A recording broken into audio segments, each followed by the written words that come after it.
السلام علیکم ناظرین، خبر شامل کرتے ہیں سراج العارفین حضرت سخی سلطان غلام میران کے عرس کی تقریب کی۔ سراج العارفین حضرت سخی سلطان غلام میران کے عرس کی تقریب 16-17 جون کو بامقام ڈیرہ بارادری پر ہوگی۔ عرس پاک میں ملک بھر سے علماء اکرام و مشائخ اعظام شرکت فرمائیں گے۔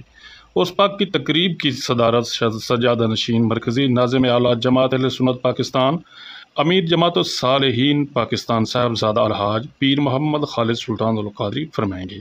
7 جون کو دربار عالیہ سراج العارفین حضرت سخی سلطان غلام میران رحمۃ اللہ علیہ پر چادر پوشی ہوگی اور سجادہ نشین صاحبزادہ الحاج پیر محمد خالد سلطان القادری اختتامی دعا کروائیں گے۔ اس پاک پر صاحبزادہ پیر محمد طارق سلطان القادری، صاحبزادہ پیر محمد سکندر سلطان القادری، صاحبزادہ ڈاکٹر پیر عابد سلطان اور جماعت الصالحین کے صوبائی امیر الحاج محمد شفیق، جنگ یوتھ الائنس کے مرکزی صدر ڈاکٹر اعجاز چشتی خصوصی شرکت کریں گے۔